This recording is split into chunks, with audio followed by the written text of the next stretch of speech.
beautiful, beautiful, yeah. Welcome to the realm. Beautiful, beautiful, beautiful, yeah. Beautiful, beautiful, beautiful, beautiful,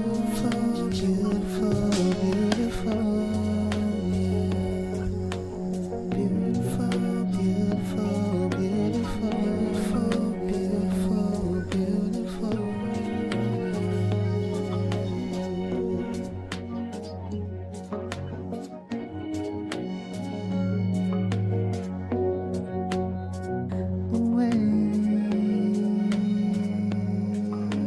Shaking up the world one mind at a time, while loving on it with one soul and a rhyme. Cause I got it my way and every day is a Friday.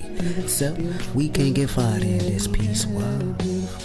Because we own these streets. See? Beautiful, beautiful, beautiful, yeah, yeah. Shaking up the world one mind at a time, and loving on it one soul and a rhyme.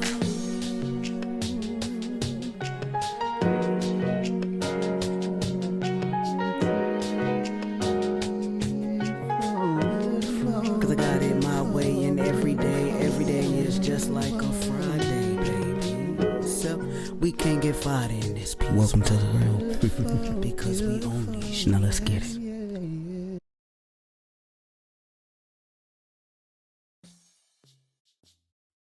What's goodie, Rob? Welcome back for another page of the Founder's Journal.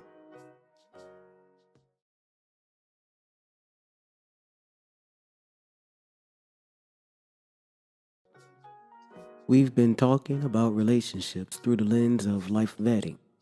Not asking, is this person toxic? But asking, what relationship dynamic are we actually creating together? Because I've learned that two good people, two loving people, two people with the best intentions in the world can still create a relationship dynamic that isn't healthy for either one of them. And sometimes the problem isn't the people. It's the architecture of the relationship they've built between them. So, let's talk about it. For a long time, I thought a good relationship meant being there for somebody, helping, supporting, showing up, carrying some weight when life gets heavy. And I still believe all of those things.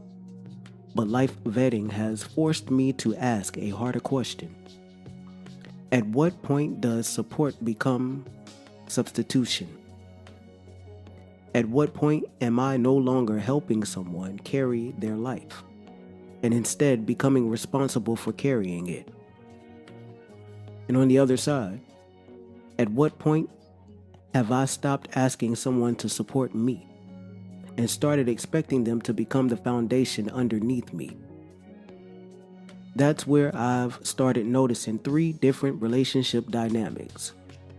Dynamic 1, the rescuer, seeker. The first is what I call the rescuer, seeker. This is someone who may unconsciously be looking for another person to become the stable center of their life. And I want to be very careful here. Needing help does not make someone a rescuer, seeker. Everyone needs help. Everyone has seasons where life knocks them down. Everyone deserves support. The question is, are they receiving support while continuing to build their own capacity? Or are they waiting for someone else to become their capacity? There may be evidence. Emotional intimacy moves much faster than practical trust. Their future consistently depends on someone else entering the picture.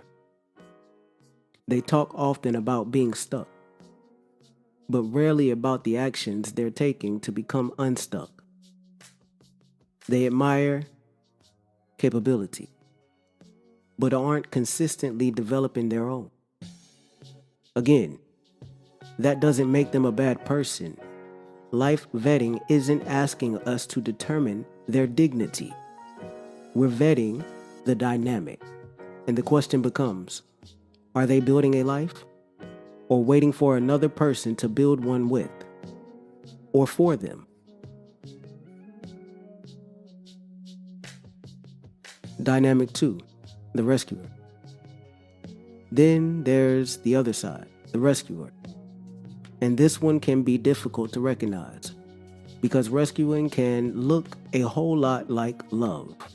You're dependable, you're generous, you solve problems. You're always there. People know they can call you. Sounds beautiful. Until being needed becomes part of how you determine your own value. Then helping can quietly turn into overfunctioning. You problem solve another capable adult's issues. You feel guilty resting while someone else is struggling. You repeatedly overexert yourself and overextend yourself. Then wonder why you're exhausted. You enter relationships where you're consistently giving more than you receive. And eventually, resentment shows up. I've had to learn that sometimes. The rescuer isn't giving completely from abundance. Sometimes, being indispensable has become part of their identity. And that's something worth vetting too.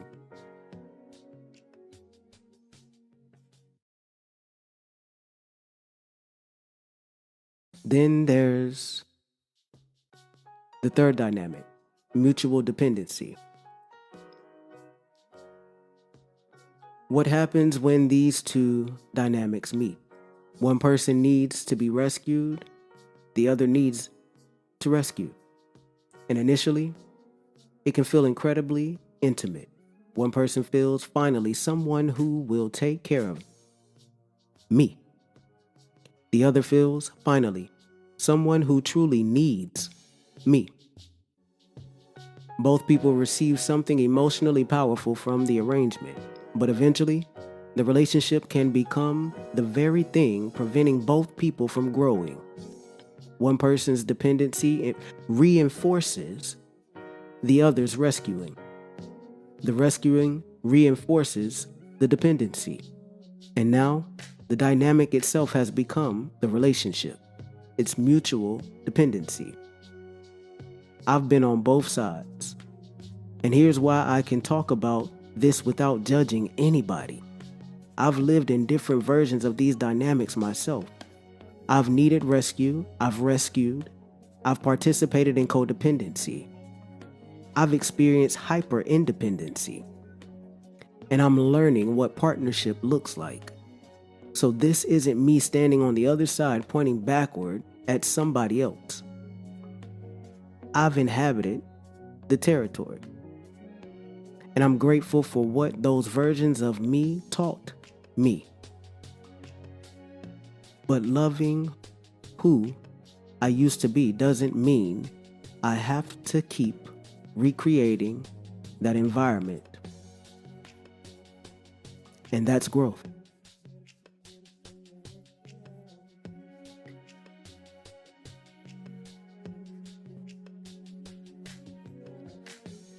The alternative, mutual load bearing. So what am I looking for now? Not radical independence. I don't want a relationship where two people constantly say, I don't need anybody. That's not partnership either. And I'm not looking for dependency. I'm looking for what I've started calling mutual load bearing. Two people who can stand and still lean. Two people who can ask for help and give it. Two people capable of carrying their own responsibilities, who willingly help carry additional weight when life requires it. Neither person becomes the permanent foundation holding the other upright. Support flows in both directions. The relationship increases each person's capacity instead of replacing it. So what does that actually look like? Mutual load bearing doesn't mean everything is always 50-50. Life doesn't work like that. There may be seasons where one person carries significantly more: illness, loss, career transitions, family emergencies, financial hardship. Life happens. Hell is happening right now. The difference is that temporary support isn't the same thing as permanent substitution. A healthy relationship can say, "I've got you while you regain your footing," without quietly becoming, "I'll be your footing forever." That's the distinction. So here's the dependency test, family. Here's one of the simplest life vetting questions I've found.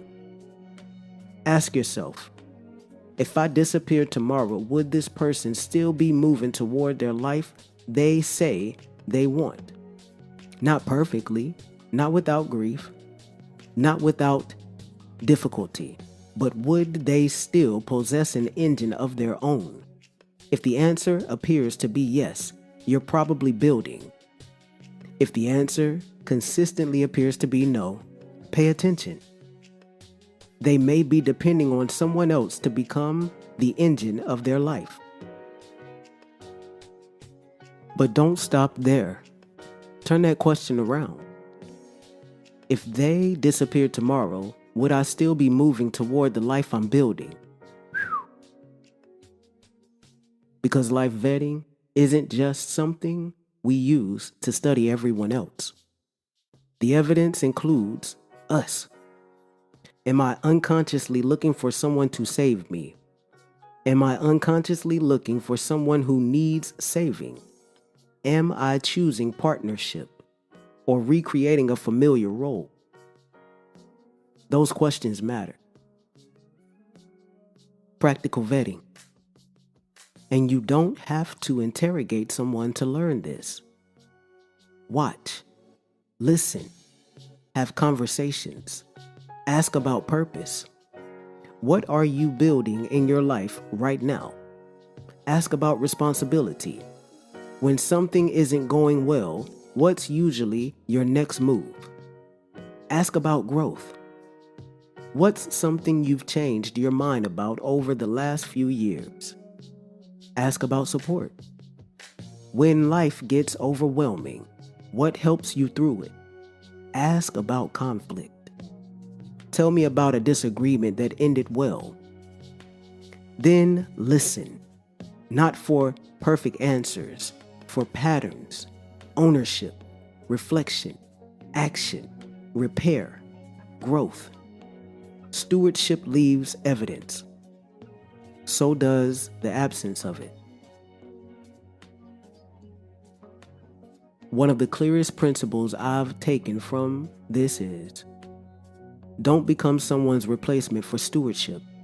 Encourage, support, love, partner, carry weight when necessary, but don't quietly assume permanent responsibility for work that belongs to another capable adult. And don't ask another capable adult to permanently carry what belongs to you. I think dependency says, I need you so I can become who I'm supposed to be. Partnership says, I'm becoming who I'm supposed to be, and I'd love to build a life alongside someone doing the same. Neither person has to have everything figured out. That's not the standard. The standard is ownership. Two people taking responsibility for their own becoming, while remaining open to giving and receiving support. That's mutual load bearing.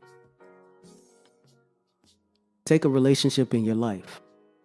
Romantic, friendship, family, business, whatever comes to mind, and ask yourself, does this relationship increase both people's capacity?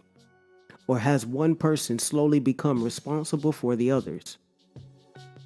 Don't use the answer to condemn another person. Use it as evidence. Because sometimes two wonderful people can create an unsustainable system. And changing the system may be one of the most loving things either person can do. I'm learning that love and responsibility aren't opposites. Sometimes loving someone means supporting them. Sometimes it means allowing them to carry something themselves. Sometimes it means admitting that I've been carrying something that was never mine. And sometimes it means admitting I've handed someone else weight that belonged to me. That's why I'm no longer asking whether someone is good enough, strong enough, successful enough, or independent enough.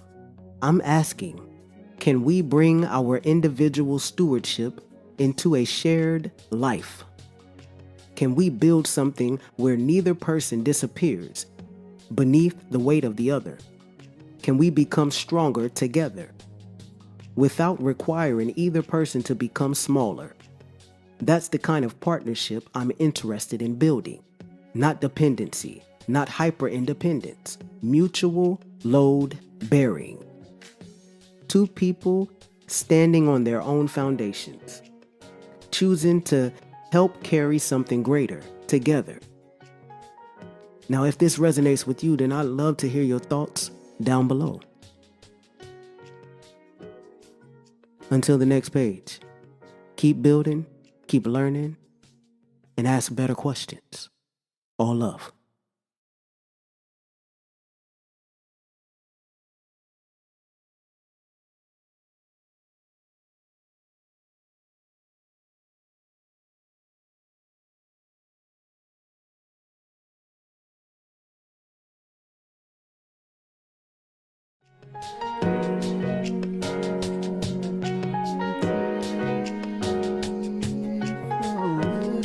Cause I got it my way, and every day is just like a Friday, baby. So we can't get fired in this piece. Welcome to the realm. Because we own these. Now let's get it.